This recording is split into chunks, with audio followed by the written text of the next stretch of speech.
મિત્રો, જય શ્રી રામ, જય માતાજી। મિત્રો, આપણે અત્યારે વાત કરવાના છીએ જે ભાવનગરના લેડી કોન્સ્ટેબલ નૈના બારૈયાની, જે વૈભવી સ્ટાઇલનું જીવન જીવતા હતા અને જેમની નામના હતી એક સમયમાં, જેમને બધા જ આવો સાહેબ કહીને બોલાવતા હતા અને એમના પર એક પછી એક 5 ગુના કઈ રીતે નોંધાઈ ગયા અને કઈ રીતે એમના પર 5 ગુના એક પછી એક દાખલ કરવામાં આવ્યા મિત્રો। તો મિત્રો, એમને સૌપ્રથમ વાર પહેલો ગુનો એમના પર એવો દાખલ કરવામાં આવે છે કે એમણે એટ્રોસિટીના ગુનેગારને સાચવ્યા છે, એના માટે એમના પર એટ્રોસિટીનો ગુનેગારને બચાવવા માટેનો કેસ સૌથી પહેલી વાર દાખલ કરવામાં આવે છે। એના બચાવમાં એવું કહી રહ્યા હતા કે જે એટ્રોસિટીના ગુનેગાર છે, જે એમના કાકાના દીકરા, એ 5 મિનિટ પહેલા જસ્ટ મારા ઘરે આવ્યા હતા અને એમના આવ્યા પછી તરત જ પોલીસ એમની પાછળ આવે છે અને વિડીયોગ્રાફી કે એવું બધું ચાલુ રાખે છે અને એમને તરત જ આવીને ધરપકડ કરે છે અને એમને લઈ જાય છે। એના પછી બીજો ગુનો એમના પર દાખલ કરવામાં આવે છે, જે એવો હોય છે કે એમના ઘરેથી જ્યારે ધરપકડ કરવામાં આવી ત્યારે એક દારૂની બોટલ મળી આવી હતી। તો મિત્રો, નૈના બારૈયા એવું કહી રહ્યા છે, જો મારા ઘરેથી દારૂની બોટલ મળી આવી છે તો જ્યારે પોલીસ કર્મચારીઓ ધરપકડ કરવા માટે આવ્યા હતા અને ધરપકડ કરીને લઈ ગયા હતા ત્યારે જે એમણે વિડીયો ફૂટેજ નીકળ્યા છે અને જે વિડીયો એમના જોડે છે ગ્રાફિક કરેલો, એ વિડીયોની અંદર એ બોટલ બતાવવી જોઈતી હતી અને એ બોટલ બધાની સામે જાહેર કરવી જોઈતી હતી અને નાની એમણે એવું કીધું છે કોઈ મારા ઘરેથી બોટલ મળી નથી અને એક બોટલમાં અમને 3 મિત્રોને ગુનેગાર બનાવવામાં આવ્યા છે અને 3 ની ઉપર કેસ દાખલ કરવામાં આવ્યો છે। તો મિત્રો, કોઈ બી હોય એટ્રોસિટીની જેમ ગુનેગારો એને બચાવતા હોય તો એમના પર એટ્રોસિટીનો ગુનો લાગે એમાં નૈના બારૈયા હોય કે ડીવાયએસપી માં ઝાલા હોય, કોઈના પર લાગી શકે છે મિત્રો। અને દારૂની બોટલ બી પકડાણી હોય તો જે ગુનો બનતો હોય એ ગુનો તો પોલીસ કે હોય કે કોઈ બી હોય એના પર લાગતો જ હોય છે મિત્રો। અને ત્રીજો ગુનો એમનો એવો હોય છે કે જ્યારે પોલીસ એમની ધરપકડ કરવા જાય છે ત્યારે એઓ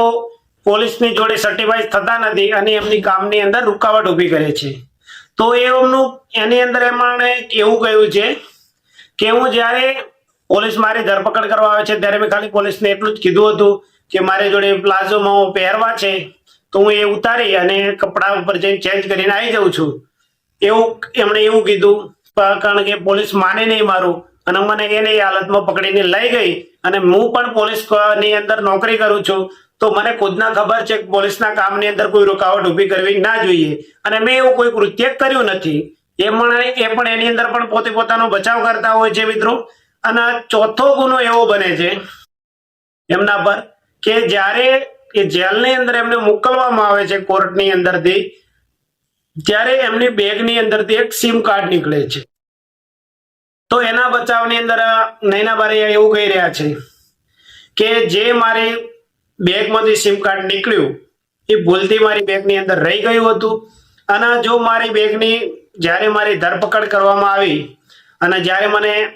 એસપી જાબડિયા સાહેબને એમણે જ્યારે ધરપકડ કરીને જ્યારે જેલમાં લઈ ગયા ત્યારે એમનો ફરજ બનતી હોય છે કે મારી જોડે જે વસ્તુ હોય બધી એમણે ચેક કરવી જોઈતી હતી અને આમાં પણ મારી કઈ ભૂલ નથી, એમણે ચેક કરી નથી અને મારું સિમ કાર્ડ ચેક કરવામાં આવ્યું છે। તો આ સિમ કાર્ડથી મેં જેલની અંદર રહીને નથી કોઈના મોબાઈલમાં નાખ્યું કે નથી કોઈને જોડે મેં વાત કરી આ સિમ કાર્ડથી, છતાં પણ મારા પર ચોથો ગુનો નોંધવામાં આવ્યો છે, જેના માટે જેલ પ્રશાસને પણ કે ના પાડ્યો હતો છતાં પણ મારા ઉપર ચોથો ગુનો નોંધવામાં આવ્યો છે। તો મિત્રો, જેલની અંદર હોય એની જોડે સિમ કાર્ડ હોય, મોબાઈલ હોય, પછી જેલમાં ડીવાયએસપી માં ઝાલા હોય, નૈના બારૈયા હોય કે પછી હું કે તમે કોઈ પણ, દરેકના પર એ ગુનો લાગુ પડતો હોય અને દરેક પર કેસ થાય જ। હવે ભૂલ પોલીસની છે, એ ટાઈમે એમની બેગ લઈને જવા દીધા, એની અંદર હતું, તપાસ્યું ના તપાસ્યું એ પછીની વસ્તુ છે, પણ જે તમારી જોડે વસ્તુ મળી છે એના માટે તો તમારા પર ફરજિયાત ગુનો દાખલ થાય। અને 5મો ગુનો જે બીજો નોંધાયો છે એમના પર, એક બેન આવે છે, કુંદનબેન કરીને નામ છે એમનું, અને જે સરપંચ હોય છે એને એવું કહે છે કે નૈના બારૈયાનું મારા પતિ રાજુ બોમ્મર જોડે લફડું છે અને એ મને મેસેજ અને કોલ કરીને ધમકી આપે છે કે જો તમે રાજુ ભમ્મર જોડે કોઈ પણ જાતના સંબંધ રાખ્યા તો હું તમને જીવવા નહીં દઉં, અને રાજુ મારો નહીં તો બીજા કોઈનો નહીં, એને પણ જીવવા નહીં દઉં. અને આ બધાની વચ્ચે એ નૈના બારૈયા એવું કહેતા હોય છે કે આ બધાની ઉપર મને માત્ર ને માત્ર રીમા ઝાલા દ્વારા ટાર્ગેટ કરવામાં આવી રહ્યું છે, અને મારા પર કેસ દાખલ કરાઈ અને મને પોલીસની અંદરથી ડિસમિસ કરી અને ઘરે મૂકી દેવાની એમની યોજના ચાલી રહી છે, કે એમનું ષડયંત્ર ચાલી રહ્યું છે, એવું અત્યારે નૈના બારૈયા કહી રહ્યા છે. પણ મિત્રો, જ્યારે નૈના બારૈયાએ હોટલની અંદર ઝેર પીધું હતું ત્યારે હોટલમાંથી એમને હોસ્પિટલ લઈ જવા વાળા બીજા કોઈ નહીં પણ માત્ર ને માત્ર એ વ્યક્તિ હતા કે રાજુ ભમ્મર જ એમને હોસ્પિટલ લઈને ગયા હતા. અને એમના જ પત્નીએ એમના પર આરોપ લગાવ્યા છે કે મને નૈના બારૈયા દ્વારા ધમકીઓ આપવામાં આવી રહી છે. અને તો મિત્રો, રાજુ ભમ્મર કઈ રીતે ત્યાં પહોંચી ગયા અને કઈ રીતે નૈના બારૈયાને હોસ્પિટલ લઈને ગયા, એના પર પણ અત્યારે સવાલો ઉભા થયા છે. અને એની પણ તપાસ પોલીસની અંદર ચાલી રહી છે. અને બીજી જે રીમાબા ઝાલા પર અત્યારે ડીવાયએસપી પર આક્ષેપો લગાવ્યા છે નૈના બારૈયાએ, એને લઈને બી ચર્ચાઓ ચાલી રહી છે પોલીસ બેડાની અંદર કે શું નૈના બારૈયાને ટાર્ગેટ કરવામાં આવી રહી છે. અને જે ડીવાયએસપી ની વાત કરી રહ્યા છે મિત્રો આપણે, એ ડીવાયએસપી એ જ છે કે જેમણે આના પહેલા જયરાજ આહિરની જે બગદાણા વાળી ઘટનામાં બિલકુલ ક્લીન ચીટ આપી દીધી હતી કે જયરાજ આહિરને નામ સુધાનો આ ની અંદર સંબંધ નથી. અને આખરે એસઆઈટી ની જ્યારે રચના થાય છે ત્યારે જયરાજ આહિરની ધરપકડ કરવામાં આવે છે. તો મિત્રો, રીમાબા ઝાલા પર ક્યાંય ને ક્યાંય તો એ શકની સુઈ તો ઊભી થઈ જ રહી છે. અને આ એક નૈના બારૈયાને પાછું પરિવાર રીમાબા ઝાલાનું નામ લીધું છે. તો મિત્રો, પોલીસ બેડાની અંદર જે ઘટનાઓ બનતી હોય છે અને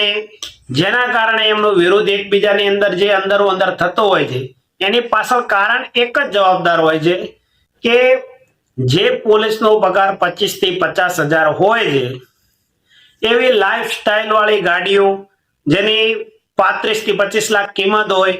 એ ગાડી જે ગાડીનો હપ્તો જેટલો આવતો હોય છે કે જેમનો પગાર હોય એનાથી 2 ગણો તો હપ્તો આવતો હોય છે. જો 2 પગાર ભેગા કરીને પોલીસ પોતાનો હપ્તો ભરતી હોય ગાડીનો, તો પોતાનું ઘર કઈ રીતે ચલાવતી હોય મિત્રો? તો જે આના પાછળનું મેન કારણ છે એ જ છે જે હપ્તાખોરી ચાલે છે. અને એનામાંથી એ પ્રશ્ન ઉભો થાય છે કે આની તો આના જોડે ભાઈ જાણ છે, આ મોટા ઉચ્ચ અધિકારીઓ જોડે બેઠક બેહવા ઉઠવાનું છે, આ વધારે પૈસા લઈ જાય છે, આ કમાઈ ગયો છે અને આપણે બાકી રહી ગયા છીએ. એના પછી મિત્રો એમના અંદર ખાસ ખેંચતાણ ઊભી થાય છે અને એકબીજાને ટાર્ગેટ બનાવવામાં આવે છે અને ઉચ્ચ નીચ કક્ષાનો વ્યવહાર ત્યાંથી એમનામાં ચાલુ થઈ જતો હોય છે, જેમાં એવો એકબીજાને જે એમને લાગે કે આ ભાઈએ વધારે કમાઈ લીધા, બેને વધારે કમાઈ લીધા અને અમે રહી ગયા છે, ત્યાંથી એકબીજા વચ્ચે વિરુદ્ધનું વંટોળ ઊભું થઈ જતું હોય છે. અને ત્યાંથી આ બધું જ થતું હોય છે. નકે મિત્રો, કોઈ બી હોય પોલીસ, આપણે કોઈ અત્યારે નૈના બારૈયા કે રીમાબા ઝાલાની વાત નથી કર્યા કે ભાઈ કેમ ટાટા થાર લઈને ફરી રહ્યા છે કે સ્કોર્પિયો ગાડી લઈને ફરી રહ્યા છે, એ જે ફરતા હોય, પણ આપણે દરેકે દરેકની વાત કરી રહ્યા છીએ અત્યારે કે જેમનો પગાર કોન્સ્ટેબલ લેવલના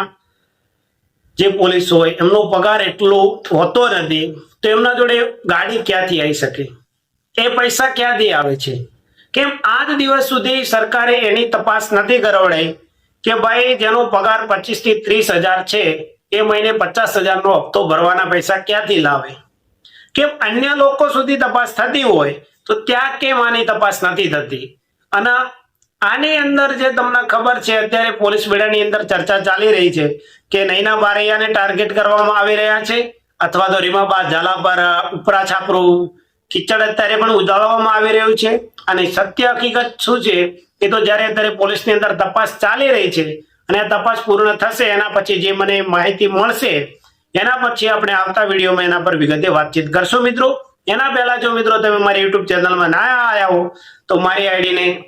સબસ્ક્રાઇબ કરી દેજો અને મારા વિડીયોને લાઈક શેર અને કોમેન્ટ કરી લેજો. તેનાથી હું તમારા માટે અદ્ભુત પ્રકારના વિડીયો બનાવતો રહું મિત્રો. જય માતાજી, જય શ્રી